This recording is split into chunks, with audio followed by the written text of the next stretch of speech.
Chapter 16 Special Senses of the Eye and Ear. Let's review accessory structures, extrinsic eye muscles, and functions of the eye. Today, we'll explore the fascinating anatomy and functions of the external structures of the eye. Eyebrows have two important roles. They keep sweat from running into the eye and are a key feature in nonverbal communication. Eyelids are composed primarily of muscle that extends onto the forehead. Their movements are vital for protecting and lubricating the eye. Within the tarsus, a flat fibrous connective tissue layer in the eyelid, are the tarsal glands. These glands secrete an oily fluid that prevents the eyelids from sticking together. Eyelashes, those strong hairs along the eyelid margins, serve as a barrier to keep debris out of the eyes. The canthi are the two corners where the upper and lower eyelids meet, framing the eye. Let's not forget the conjunctiva, a transparent mucous membrane that lines the inner eyelids and covers the front of the eye, keeping it moist and protected. Next is the lacrimal apparatus, which plays a crucial role in tear production and drainage. It includes four key structures. The lacrimal gland, located in the upper lateral corner of the orbit, secretes tears. These tears are carried by the lacrimal ducts to the conjunctiva's surface. From there, the tears are collected in the lacrimal sac at the medial corner of the eye and finally travel through the nasal lacrimal duct into the nose, where they are swallowed. Each of these structures works in harmony to protect, lubricate, and support the health of our eyes. Let's dive into the essential role of the lacrimal glands and ducts in eye health. First, what do the lacrimal glands secrete? The answer is simple: tears. Now, let's talk about the functions of tears. They clean and lubricate the eye, ensuring debris doesn't interfere with vision. They also prevent infection by washing away harmful microorganisms and delivering nutrients and oxygen to the conjunctiva. So, where are the lacrimal ducts located? They are found in the upper lateral corners of the eye, perfectly positioned to transport tears to the surface of the conjunctiva. These structures work together to maintain eye health and ensure optimal vision. Let's explore the rules for making medical terms plural. Some terms, like duct and orbit, follow a simple rule: just ans. For example, we have ducts and orbits. But what about a term like canthus? To make it plural, we remove the us and replace it with I, giving us canthi.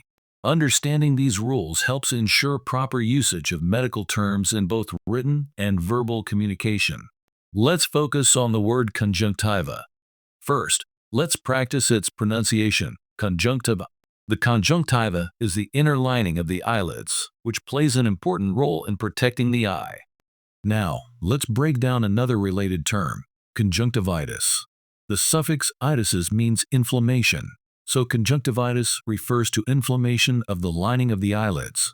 You might recognize conjunctivitis by its more common name, pink eye.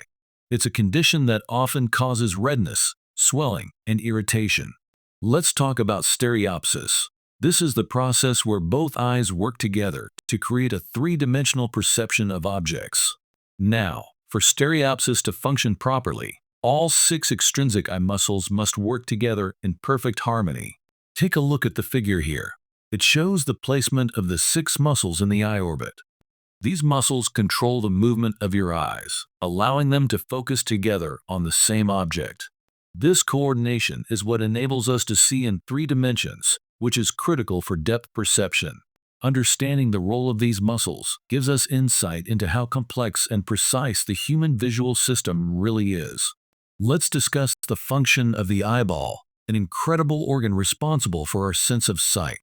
The eyeball's primary function is to capture light and convert it into electrical signals that the brain interprets as visual images. It consists of multiple layers, each with a specific role. The cornea and lens focus incoming light onto the retina. The retina, located at the back of the eye, contains photoreceptor cells that detect light and color. The optic nerve then transmits these signals to the brain for processing. The eyeball also contains fluid-filled chambers, like the aqueous and vitreous humors, which help maintain its shape and provide nutrients to internal structures. In essence, the eyeball is a highly specialized structure designed to convert light into meaningful visual information. enabling us to navigate and understand the world around us. Let's dive into the structure and function of the globe, which is more commonly known as the eyeball. First, the eyeball's primary functions include adjusting the amount of light that enters the retina, focusing on objects both near and far, producing images of those objects, and transmitting this visual information to the brain for interpretation. Let's identify some key structures within the globe. The cornea is the dome-shaped protective membrane at the front of the eye, responsible for focusing light. The iris is the colored part of the eye, with its color determined by genes. The black center of the iris is the pupil, which controls how much light enters the eye. Inside the eye, the retina houses rod and cone receptors that capture images and send them to the brain for interpretation. The process of bending light rays to focus them on the retina is called refraction, handled primarily by the cornea and lens. Finally, the lens, which lacks blood vessels or nerves, plays a crucial role in focusing light. However, as we age, the lens loses its elasticity, making it harder to focus on nearby objects. Today, let's explore some fascinating facts about the cornea, pupil, and lens, and their roles in vision. Did you know that the cornea is the only part of the eye that can be transplanted from a cadaver to a person? This is because the cornea lacks a blood supply, making it an ideal tissue for transplantation. The absence of blood reduces the risk of rejection by the body. Let's talk about the pupil next. The pupil adjusts to control the amount of light entering the eye. When you need more light to see, the pupil dilates or gets larger. Conversely, when less light is needed, the pupil constricts or gets smaller. Now, the lens focuses the light coming through the pupil onto the retina, helping us see clearly. However, as we age, the lens loses its elasticity, which diminishes its ability to focus. This is why many of us may need reading glasses as we get older. Finally, here's a quick acronym to remember. PERLA, which stands for pupils equal, round, reactive to light, and accommodation. This shorthand is often used by medical professionals to describe normal pupil function. Let's test your knowledge of the eye's anatomy. Can you correctly order the structures of the eye from outermost to innermost? The correct order is outermost, cornea, the transparent, dome-shaped membrane that protects the eye.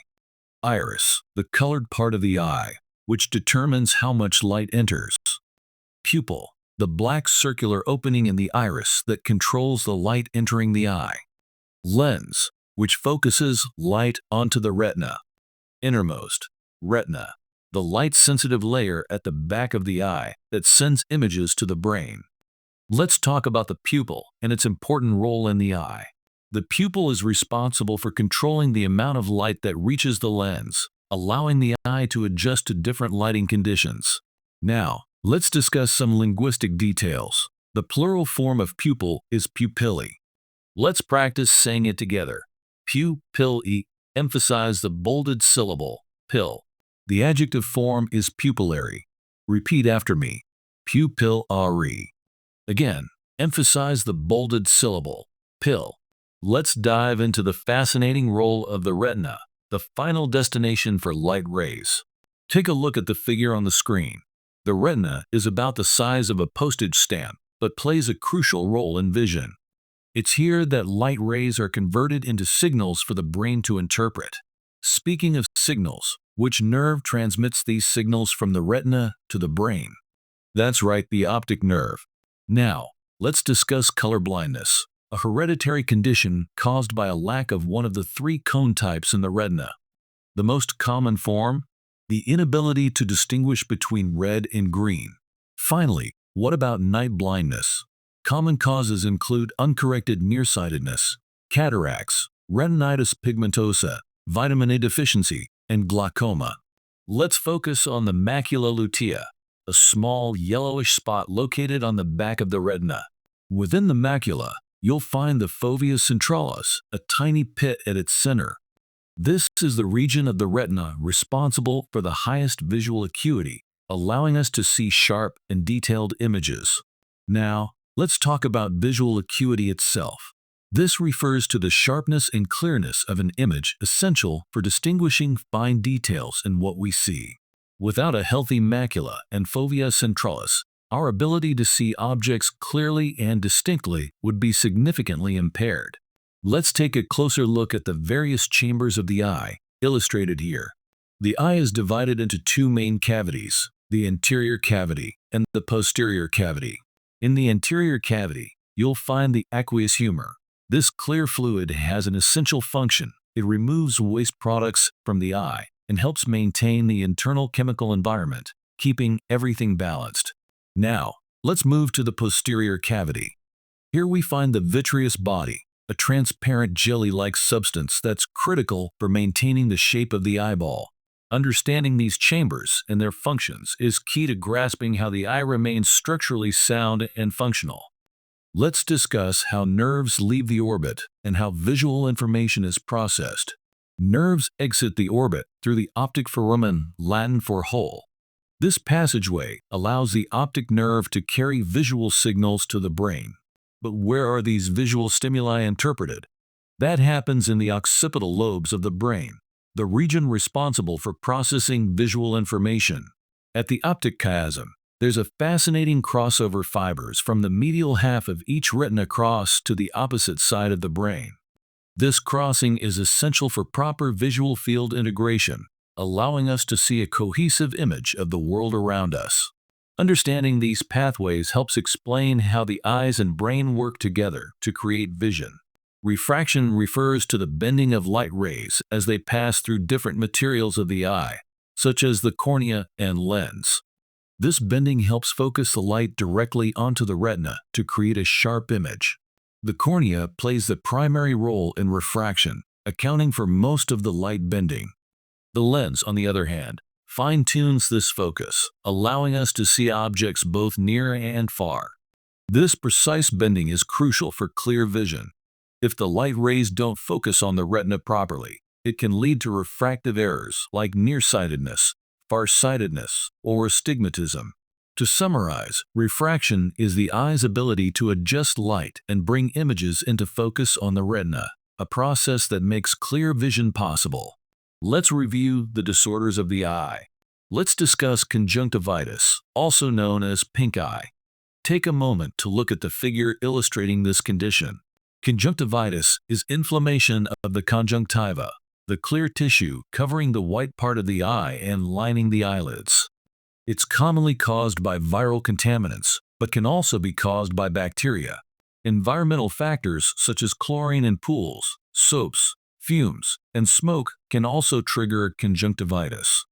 These irritants inflame the conjunctiva, leading to redness, itching, and tearing. To prevent conjunctivitis, proper hygiene, such as avoiding touching your eyes and washing your hands frequently, is essential. If symptoms persist, consult a healthcare professional for appropriate treatment. Let's explore some common eyelid and tear disorders. These conditions often cause discomfort and can result from infections, allergens, or blocked glands. Eyelid edema is swelling of the eyelids, commonly triggered by allergens. Another condition, ptosis, occurs when the upper eyelid droops. It's associated with diseases like myasthenia gravis, brain tumors, muscular dystrophy, and diabetes. When this sagging is due to excessive skin, it's called blepharoptosis, and the surgical correction is known as blepharoplasty. Blepharitis is swelling of the eyelid due to an infection of hair follicles or tarsal glands, often caused by Staphylococcus bacteria. It's typically treated with antibiotic ointments. A chalazion is a whitish swelling within a blocked tarsal gland. Warm compresses may help, but in some cases, surgical removal is needed. Similarly, a stye, or hordeolum, is an infection of an eyelash follicle, producing redness, swelling, and pus. Dry eye syndrome occurs when tears lose water and become too salty, causing stinging, burning, and blurry vision. Another tear-related disorder is dacryostenosis, which is a blockage in the nasolacrimal duct, often making it appear as if the person is crying. If the lacrimal sac becomes infected, it leads to dacryocystitis. Finally, remember that the root dacryo means tears. connecting many of these terms to tear-related conditions. Let's dive into strabismus and its related conditions. These terms are essential in understanding eye muscle disorders. First, strabismus is the inward turning of an eye due to a weak muscle. It's commonly referred to as being cross-eyed or squinting. Treatment options include eye exercises, glasses, or even surgery, depending on the severity. Now, let's define two related terms. Exotropia is when the eye turns outward, while esotropia is when an eye turns inward toward the nose. There are two main types of esotropia: congenital esotropia and accommodative esotropia. Congenital esotropia is present from birth and often requires surgical correction, while accommodative esotropia usually appears around 2 years of age and is treated with glasses and sometimes an eye patch. Let's explore common eye conditions, their causes, and symptoms. These are crucial for understanding how different diseases can impact eye health. First, what is a corneal abrasion? It's essentially a scrape on the cornea, often caused by trauma or foreign particles. It can cause discomfort and sensitivity to light. Next, did you know that scleritis, which is an inflammation of the white part of the eye, can be associated with Crohn's disease, a type of bowel disease? This highlights the link between systemic conditions and eye health. Moving on to uveitis, this is an inflammation of the iris, ciliary body, and choroid, which are key structures in the eye. One of the hallmark symptoms of uveitis is intense photophobia, or extreme sensitivity to light. Understanding these conditions helps us appreciate the delicate interplay between eye structures and overall health. Let's dive into some common medical terms related to eye conditions and their meanings. First, we have blepharoplasty. The root is blepher, which refers to the eyelid, and O is the combining form. A blepharoplasty is a surgical procedure to remove excess skin from sagging eyelids, often performed to improve vision or for cosmetic purposes. Next is photophobia. The root is phot, meaning light, and again, O is the combining form. Photophobia is the fear or sensitivity to light. People with this condition experience pain or discomfort when exposed to bright light. By breaking down these terms, we can better understand their meanings and the conditions they describe. Let's talk about the impact of allergens and pollutants on eye health. Both allergens and pollutants are small substances found in the air, and they can pose a risk to our eyes. One way they can cause damage is by leading to a corneal abrasion. This occurs when an allergen or pollutant irritates or scrapes the corneal tissue, leaving a section of it damaged. Protecting your eyes from exposure to these substances can help prevent such issues and maintain overall eye health. Let's talk about glaucoma, a common eye condition that can lead to vision loss if left untreated. Glaucoma is caused by a buildup of aqueous humor in the chambers of the eye. This increased pressure damages the optic nerve over time. One of the first symptoms of glaucoma is the loss of peripheral vision, which can make it feel like you're looking through a pinhole. Take a moment to look at this figure. It demonstrates how pinhole vision affects patients with glaucoma, emphasizing the importance of early detection and treatment. Regular eye exams are crucial in catching glaucoma early to protect your vision. Cataracts are typically caused by aging, diabetes, or smoking, all of which lead to a clouding of the lens. Most cataracts occur in the center of the lens, not in the periphery, and patients often experience blurred vision as a primary symptom. Take a look at this figure, which illustrates what a cataract looks like in the eye. Notice the cloudy appearance that blocks light from reaching the retina effectively. This condition can be treated with surgery, where the cloudy lens is replaced with a clear, artificial lens, restoring the patient's vision. Regular eye exams are vital for detecting cataracts early and maintaining healthy vision. Let's discuss two important conditions that can affect vision: macular degeneration and retinal detachment. First, take a look at this figure illustrating the blurred vision experienced by patients with macular degeneration. This condition causes a loss of visual acuity, making it difficult to see fine details. Macular degeneration occurs in the central part of the retina, where the macula is responsible for sharp, focused vision. Now, let's define retinal detachment. This is the separation of the retina from its underlying choroid layer, which can severely impair vision if not treated promptly. A classic sign of retinal detachment is seeing a shadow or curtain invading the peripheral vision. This can be a medical emergency requiring immediate attention. Both conditions highlight the importance of regular eye exams to detect and manage potential vision issues early.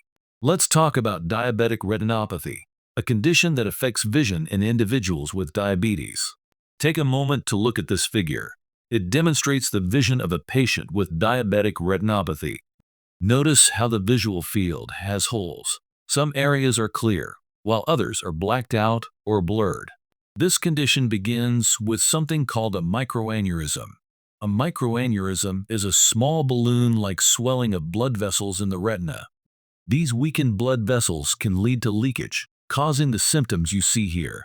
Managing blood sugar levels and regular eye exams are critical to preventing or slowing the progression of diabetic retinopathy. Let's dive into some common vision conditions and how they affect sight. First, emmetropia. This is normal vision. In this condition, light focuses sharply on the retina, allowing for clear images at all distances. Next, hyperopia, commonly known as farsightedness. People with hyperopia find close objects blurred, as the image is focused behind the retina rather than directly on it. In contrast, myopia, or nearsightedness, causes distant objects to appear blurred. This happens because the image is focused in front of the retina. The good news: both hyperopia and myopia can be corrected with prescription lens tailored to your specific needs. Let's talk about the importance of understanding word roots in medical terminology. Knowing these elements can help you decode and understand terms with ease. The root opia means sight, a key element in many vision-related terms. The prefix hyper means beyond. For example, in hyperopia, it refers to vision that extends beyond, or farsightedness. And then we have suffixes like ism, meaning action, and ation, meaning process. These suffixes help to indicate what the root is doing or describing. By breaking down words into their roots, prefixes, and suffixes, you can easily grasp their meanings and apply that knowledge to new terms. Here we discuss the procedures and pharmacology for the eye. Assessing vision and eye health involves a variety of diagnostic tools and procedures. Let's review some key methods. Visual acuity is assessed using the Snellen letter chart for distance vision and the Jaeger reading card for near vision. Color vision is tested with the Ishihara color system, designed to identify color blindness. To measure refractive error, such as nearsightedness or farsightedness, we use a refractometer. Visual fields can be assessed using a method called direct confrontation. For a corneal examination, fluorescein dye highlights abnormalities like abrasions. The pupillary reaction to light is checked with a pen light, ensuring proper response to light stimuli. The function of the extrinsic muscles of the eyeballs is tested by guiding the patient's gaze in 8 directions using a moving finger or pen light. Fundoscopy allows us to examine the retina and optic nerve using an ophthalmoscope. The slit lamp examination focuses light into the eye to evaluate the anterior structures like the cornea and lens. Finally, intraocular pressure is measured with a tonometer, helping to diagnose conditions like glaucoma. Let's review some key testing methods used to assess vision. Your optometrist tells you that your far vision is 20 by 20. Which testing method was used to determine this? The Ishihara color system is used to identify color blindness. The Jaeger reading card is designed to assess near vision. The Snellen letter chart measures distance vision. This is the correct answer for assessing far vision. And finally, the tonometer measures intraocular pressure, typically used in diagnosing glaucoma. Let's discuss the Snellen letter chart, a key tool in assessing vision. The figure you see here is a Snellen letter chart. This chart is specifically used to determine distance vision. When someone is said to have 20 by 20 vision, it means they can see at 20 feet what a person with normal vision should see at 20 feet. This is considered perfect vision. The Snellen chart remains one of the most widely used methods for checking how well we see from a distance. Regular vision tests with tools like the Snellen chart help monitor and maintain eye health. Let's focus on the Jaeger reading card, a vital tool for assessing near vision. The figure you see here is a Jaeger reading card. This card helps determine how well someone can see objects or text up close. During the test, the smallest print that the person can read clearly is recorded as their near vision capability. The Jaeger reading card is especially useful for identifying conditions like presbyopia, where close-up vision becomes challenging with age. Testing near vision with the Jaeger card is a simple yet essential step in maintaining overall eye health. Let's discuss some key treatments and therapies for eye conditions.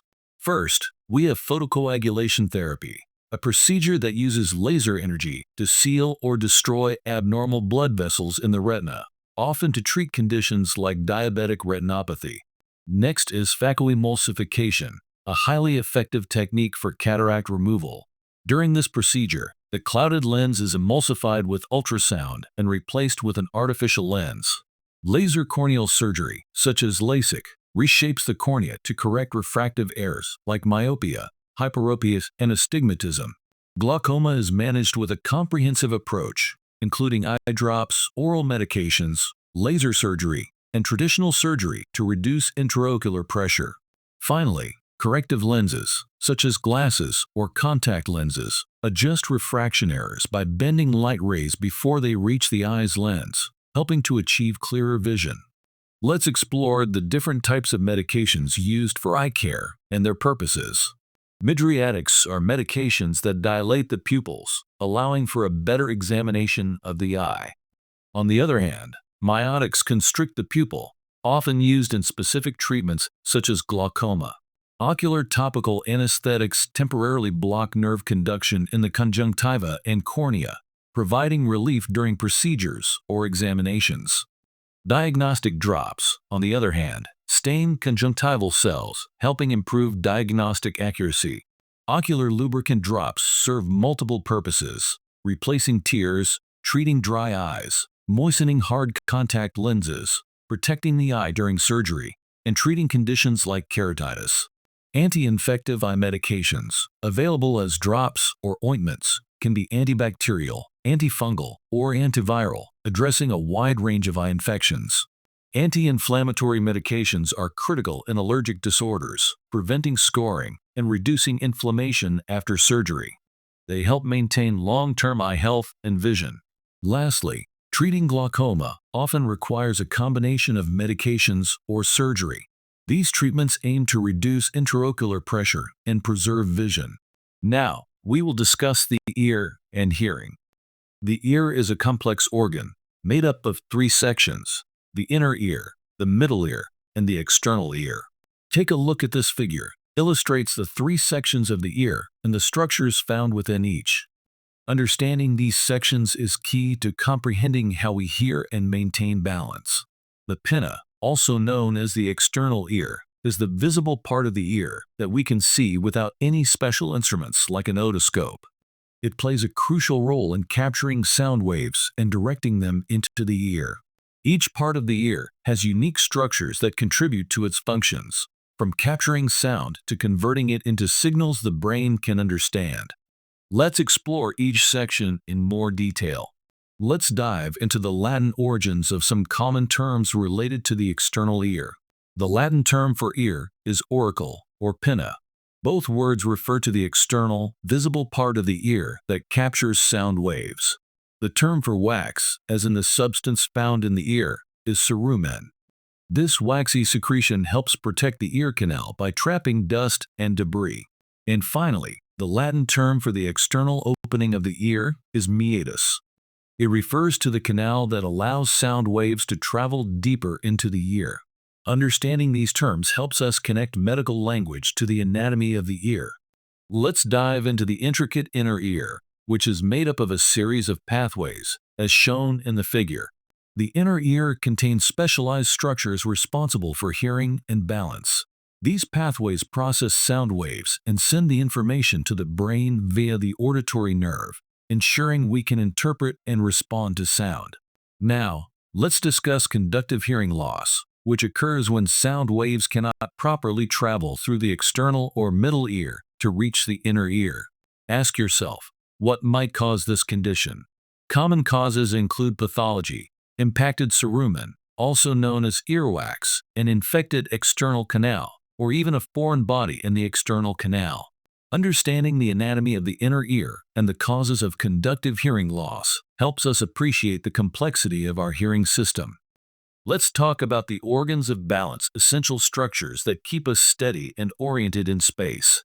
These organs include the vestibule and the semicircular canals, both located within the inner ear. Now, here's a key question. What cells detect rotational movement? The answer lies with the specialized cells of the crista ampullaris. Once movement is detected, nerve impulses travel through the vestibular nerve to the brain, which processes the signals and sends instructions to the muscles to maintain equilibrium and balance. Together, these components ensure that we stay upright and balanced, even during complex movements. Let's break down some Latin terms commonly used in ear anatomy and identify their English meanings. The incus translates to anvil. The malleus is also known as the hammer. The stapes is referred to as the stirrup. And lastly, an ossicle simply means a small bone. Understanding these translations can help clarify the function and structure of these tiny but essential components of the ear. Let's explore the English meanings of some Latin terms used in ear anatomy. The term cochlea translates to snail shell, describing its spiral shape. Implant means to plant, commonly referring to devices placed within the ear for medical purposes. The word conductive translates to lead, relating to the transfer of sound waves. Lastly, vestibule means entrance, referring to the central part of the inner ear. These translations help us better understand the role of each term within ear anatomy and function. Let's discuss the disorders of the ear. Let's discuss otitis externa, commonly referred to as swimmer's ear. Otitis externa is defined as an infection of the lining of the external ear. What conditions can lead to this type of infection? Some contributing factors include the use of earplugs, earphones, trauma while cleaning the ear canal, hearing aids, and certain skin diseases. Now, let's talk about cerumen, also known as earwax. It plays a vital role in ear health by protecting the ear canal from foreign objects. By understanding these factors, we can better protect our ears from infections like otitis externa. Today, let's explore different conditions affecting the middle ear, starting with acute otitis media. Acute otitis media is characterized by the presence of pus in the middle ear, often accompanied by fever, pain, and redness of the tympanic membrane. Now, let's contrast that with chronic otitis media. In this condition, while the infection subsides, the eustachian tube remains blocked, potentially leading to other complications. One such complication is a perforated tympanic membrane.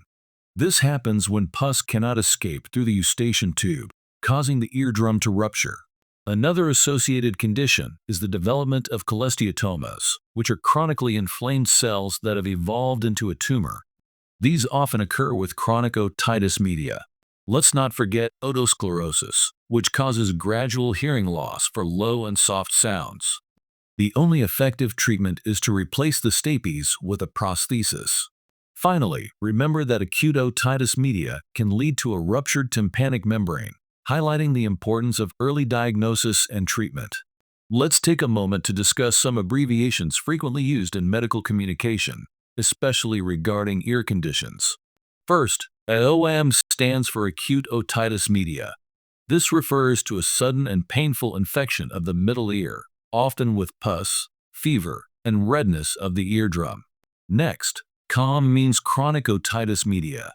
This occurs when the infection subsides, but the eustachian tube remains blocked, sometimes leading to complications like cholesteatomas. Finally, OME stands for otitis media with effusion. This condition involves a buildup of fluid in the middle ear without signs of infection, often causing a feeling of fullness and hearing difficulties. Remember, these abbreviations are commonly used for brevity in medical records and communications, so it's essential to recognize them. Let's explore some common causes and types of hearing loss. as well as disorders affecting balance. Hearing loss today is often caused by repeated exposure to loud noise, which can damage the sensitive structures of the inner ear. There are two primary types of hearing loss: sensorineural and conductive. Let's break them down. Sensorineural hearing loss results from damage to the inner ear or the auditory nerve. This type of hearing loss is often caused by prolonged noise exposure, aging, or certain medications. Unfortunately, it is usually permanent. Treatment options include hearing aids or cochlear implants, which help amplify or directly stimulate the auditory nerve. Conductive hearing loss, on the other hand, occurs when sound waves cannot reach the inner ear. This may be due to conditions like impacted cerumen, ear infections, or a perforated eardrum. Conductive hearing loss is often treatable with medications, surgical procedures, or the removal of blockages. Now, let's shift focus to balance disorders, which often originate in the vestibular system of the inner ear. The vestibule and semicircular canals are key organs of balance. They detect changes in head position and send signals via the vestibular nerve to the brain. When these systems malfunction, disorders like vertigo, labyrinthitis, or Meniere's disease may occur, leading to dizziness, nausea, or unsteadiness. Treatment for balance disorders depends on the underlying cause. Options can range from medications and vestibular therapy to surgical interventions in severe cases. Let's discuss the procedures and pharmacology for the ear. Let's explore some common hearing tests and strategies to protect our hearing. First, we'll look at 3 important hearing tests. The whispered speech test is a simple screening tool. A person whispers words or numbers while standing a short distance behind the patient to check basic hearing ability. The Weber test involves placing a tuning fork against the patient's forehead. This helps identify whether hearing loss is sensorineural or conductive. In the Rinse test, the tuning fork is placed on the mastoid process to compare bone conduction and air conduction of sound. Now, let's talk about the tools and advanced methods used in diagnosing hearing issues. An audiometer is an electronic device that generates sounds at various frequencies and intensities to assess hearing levels. Tympanometry uses a small earpiece to create pressure and sound in the ear canal. This test helps detect problems between the tympanic membrane and the inner ear. Other tools, like the otoscope, allow visual inspection of the external and middle ear. Advanced tests, such as electrocochleography and the auditory brainstem response test, measure the nervous system's response to sound. For more detailed imaging, CT scans or MRI can help diagnose complex hearing or ear issues. Next, let's discuss hearing loss prevention. Loud noises can decrease hearing ability. Students, can you think of examples of loud noises young people might encounter? These might include loud music at concerts or through headphones, video games, or even fireworks. Now, what about older individuals? They may encounter noise from power tools, loud work environments, or household appliances. Finally, how can we protect our hearing? Wearing ear protection, limiting exposure to loud environments, and keeping volume levels at a safe range are great strategies to preserve hearing for all ages. Let's talk about balance testing, a critical component of diagnosing vestibular dysfunction.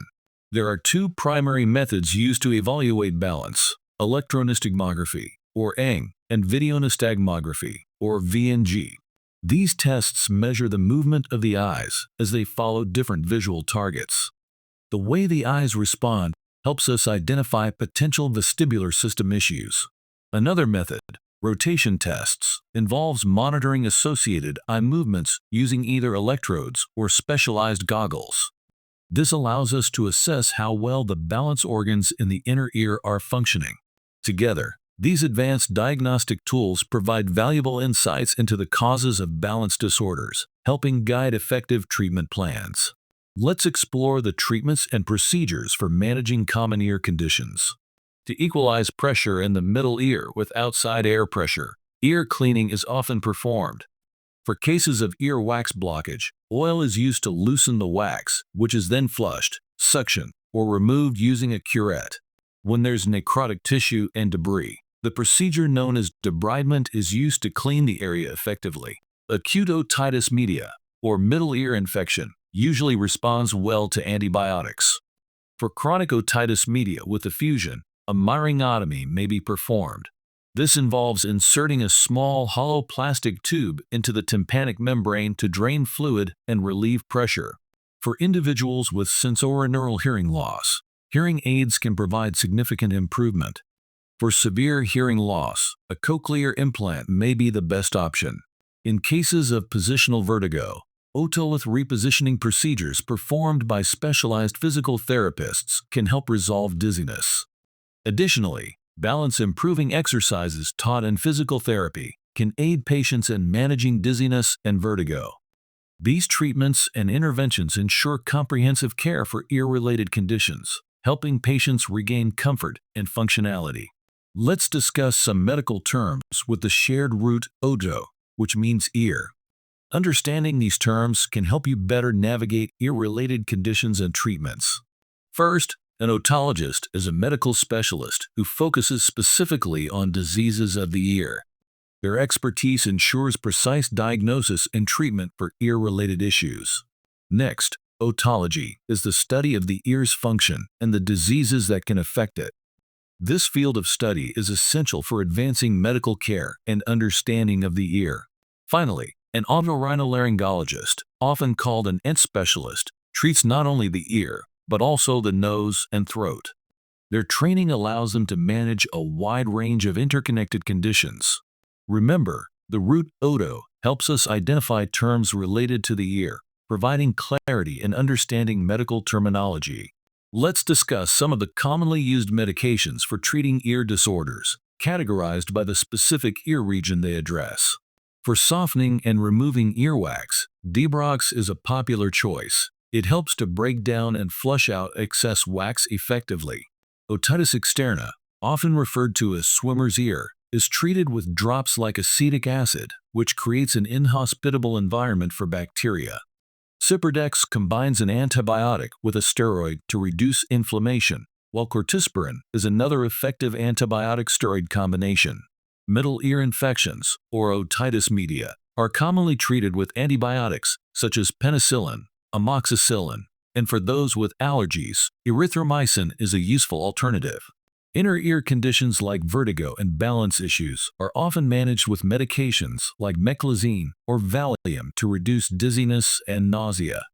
Gentamicin, though less common, may be used for severe inner ear infections. These medications play a crucial role in managing ear health, from simple wax removal to addressing infections and inner ear complications. Let's break down some key medical term roots to better understand their meanings and how they relate to the body. First, librium means to balance.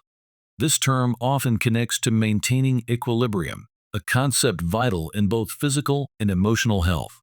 Next, oto means ear. You'll see this root in terms like otology, otologist, and otorhinolaryngologist, all focusing on the ear and its functions or disorders. Finally, paroxysm refers to an irritation or a sudden, intense episode, such as a paroxysmal cough or seizure. It emphasizes a sharp, often unexpected reaction.